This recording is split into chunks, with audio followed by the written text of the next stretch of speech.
존 칼빈의 기독교 강요 60번째 강의를 시작하겠습니다. 이 강의는 존 칼빈의 기독교 강요 제3권 제17장으로부터 시작하겠습니다. 행위에서 칭의를 분리하는 것은 선행을 하지 말라든가 선행이 선하지 않다고 하려는 것이라는 반대자들의 지적에 대해서 칼빈은 다음과 같이 이야기하겠습니다. 선행에 의지해 그것을 자랑하며 그것으로부터 구원이 온다는 생각을 하지 못하게 하려는 것이라는 것입니다. 우리의 확신과 우리의 자랑과 우리의 구원의 유일한 다스는 하나님의 아들 그리스도가 우리의 그리스도이시며 우리도 그의 안에서 하나님의 자녀와 천국의 후사들이 되어서 우리가 훌륭해서가 아니라 하나님의 은혜로 영원한 복락을 바라볼 수 있도록 부르심을 받았기 때문입니다. 주께서는 율법을 완전히 준수한 사람이 아니면 아무것도 약속하시지 않았고 그런 사람은 찾아볼 수 없기 때문입니다. 그러므로 율법을 통해서는 전 인류가 하나님의 저주와 진노 아래 있으며 이 저주와 진노에서 해방되려면 율법의 권능에서 떠나서 이를테면 율법에 대한 노예 상태에서 풀려서 자유를 얻을 필요가 있다는 사실은 여전히 변하지를 않습니다. 믿음을 통해서 그리스도 안에 있는 하나님의 자비를 붙잡을 때에 우리는 이 자유를 얻는 것입니다. 말하자면 율법에 대한 노예 상태에서 석방된 것입니다. 우리가 죄의 용서를 받았다는 확신은 믿음으로 얻게 되기 때문입니다. 우리는 우리의 행위로 율법의 약속을 실현시킬 수가 없습니다. 율법의 약속에는 율법을 지킨다는 조건이 붙어 있고 율법을 지켜야만 약속도 성취된다고 하고 있습니다. 그러나 우리는 이 조건을 결코 지킬 수가 없습니다. 이는 하나님의 가장 거룩한 종들도 많은 허물이 있고 율법을 완수하지 못함으로 약속에 해당되지 않기 때문입니다. 그러나 복음의 약속으로 대치될 때에는 이 약속은 죄를 값없이 용서한다고 선포함으로써 우리를 하나님께서 용서될 만하게 만들 뿐 아니라 우리의 행위까지도 하나님을 기쁘시게 할 수 있게 만드는 것입니다. 우리는 자신의 노력으로 이 일들을 함으로써 은혜를 받을 만한 준비를 하고 있었던 것은 아닙니다. 하나님이 사람을 받아들이시는 유일한 이유는 사람을 그대로 내버려두면 멸망할 것을 아시기 때문입니다. 그의 멸망을 원하시지 않기 때문에 그를 해방시키시려고 자비를 베푸시는 데 있습니다. 신자들은 부르심을 받은 후에 이 용납에 의해서 그 행위도 하나님의 인정을 받는 것입니다. 이는 주께서 자신의 영으로 그들 안에서 역사하시는 선한 일을 사랑으로 포용하시지 않을 수 없기 때문입니다. 하나님께서 우리에게 영생의 은혜를 내려주시는 목적은 우리가 그를 사랑하며 두려워하며 공경하게 하시려는 것이므로 성경에 있는 모든 자비의 약속들은 당연히 이 목적, 즉 우리가 그 유익을 주시는 분을 경외하게 하기 위한 것입니다.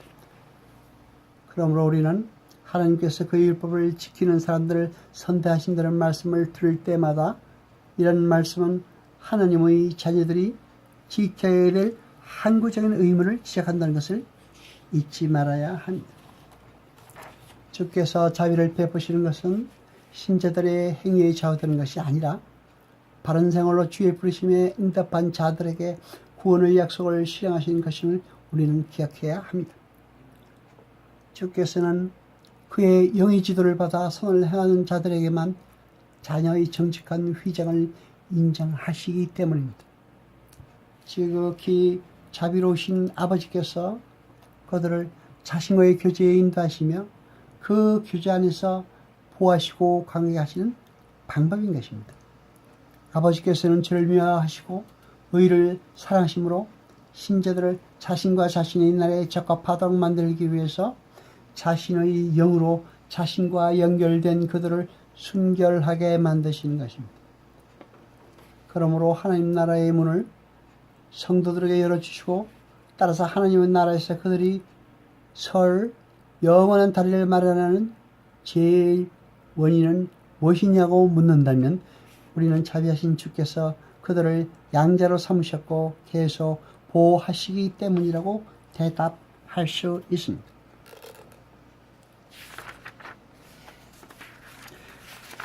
하나님의 율법에 완전한 의가 포함되어 있다는 것을 우리는 부인하지 않습니다.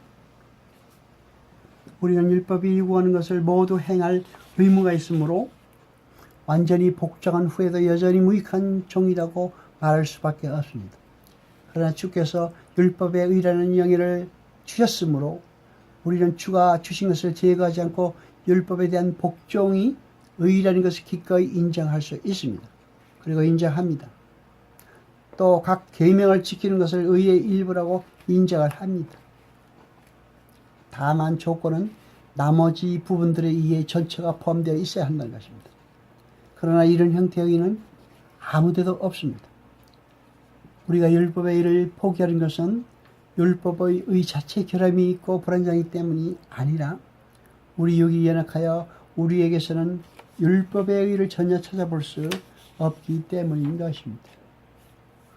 우리는 율법 전체를 지키지 않으면 그 의에 도달하지 못하며 율법을 범할 때마다 그 의를 깨뜨리게 되는 것입니다. 율법은 의만을 명함으로 율법의 입장에서 보면 율법에 있는 계명들은 그 하나하나가 의로운 행위입니다. 그러나 계명을 지키는 사람들의 입장에서 본다면 그들은 여러 가지 행위에서 범법자가 되었으므로 한 가지 행위만 가지고는 의롭다는 칭찬을 받을 수가 없습니다.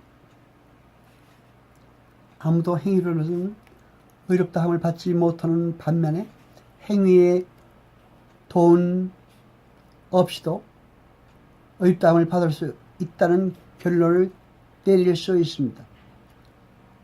그러나 행위 자체에 어떤 가치가 있느냐 하는 것과는 문제가 됩니다. 행위 그 자체의 가치에 따라서 평가한다면 우리는 그것이 하나님 앞에 내세울 만만 하지 못하며 사람은 자기가 어떤 행위를 믿고 하나님 앞에서 자랑할 수 없으므로 행위의 도움이 일체에 제거된 채로 믿음으로만 의롭다함을 받는다고 말합니다. 우리는 칭의를 다음과 같이 정해야 합니다. 즉 그리스도와의 교제를 하게 된 죄인은 은혜로 하나님과 화목하게 되었으며 동시에 그리스도의 피로 깨끗하게 되어 죄의 용서를 받으며 그리스도의 의를 자기의 의같이 있고 하늘 심판대 앞에 자신있게 선다는 것입니다. 율법의 모든 계명을 완전히 준수하지 않는 사람은 모두 저주를 받는다고 율법이 크게 선포를 합니다. 하나님 눈에는 천사들도 의롭지 못하다고 하셨습니다. 사람이 믿음에 의해서 의롭다함을 받음으로 그 자신이 의로울 뿐만 아니라 그 행위까지도 자체의 가치 이상으로 의롭다 하는 인정을 받는 것입니다. 죄의 용서를 받은 후에 하는 행위라야 용납되기 시작합니다. 하나님께서 우리의 모든 것을 그리스도 안에서 보시는 것입니다. 진정한 믿음에 의해 의롭다함을 얻은 사람들은 순종과 선행으로 그 의를 증명하는 것입니다. 하나님 앞에서는 율법을 듣는 자가 의인이 아니요 오직 율법을 행하는 자라의 의롭다 하심을 얻으리니 아멘. 이 말씀의 의미는 율법을 정한 목적은 그 소리를 듣기만 하면 사람들이 의롭게 되기 위한 것이 아니라 율법에 순종한다면 그리고 그런 때에 한해서 사람들이 의롭게 되는 것이라는 말입니다. 율법의 의는 완전한 행위에 있습니다. 그러나 여러분, 행위로 율법을 완전히 실행한 사람은 한 사람도 없습니다. 따라서 율법에서 나오는 의는 없습니다.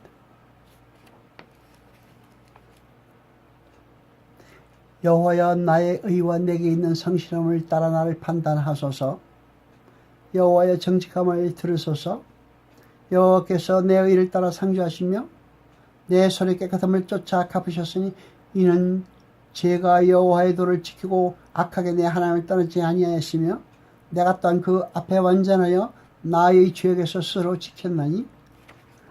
여러분, 이러한 말들은 하나님의 완전성에 비추어서 자기들의 의를 주장한 것이 아니고 악한 자들과 비교해서 그들의 의를 주장한 뿐입니다. 이것은 자기의 결백을 인정해달라고 하나님의 판단에 호소하면서도 자기가 모든 점에서 죄가 없고 허물이 없다고 주장하는 것이 아닙니다. 그들은 하나님의 선에만 구원에 대한 확신을 두지만 하나님의 불공평한 박해를 받는 가난한 사람들을 위해서 복수하시는 것을 믿고 결백한 사람들이 압박을 받는 문제를 하나님 앞에 자신 있게 제출을 하는 것입니다. 솔로몬은 완전히 행하는 자가 의인이라고 했습니다. 마찬가지로 의로운 길에 생명이 있나니 그 길에는 사망이 없느니라 라고 말했고, 법과 의를 행하면 정령 살고 라고도 말했습니다. 그러나 아담의 후손으로서 이렇게 완전한 사람은 없습니다. 그러므로 그의 자비에서 피는 치를 구해야 하는 것입니다. 우리가 성도들의 덕을 완전하다고 할 때에 이 완전성에는 성실하고 겸손하게 불완전함을 인정하는 것도 포함된다고 어거스틴은 말했습니다. 여호와 아버지 하나님 거룩하시며 세세토록 영광과 찬송 받으소서. 말씀을 절대 깨닫게 하시며 우리로 진리를 알게 하소서. 이 모든 것 감사드리며 우리 주 예수 그리스도 이름으로 기도드리옵나이다. 아멘.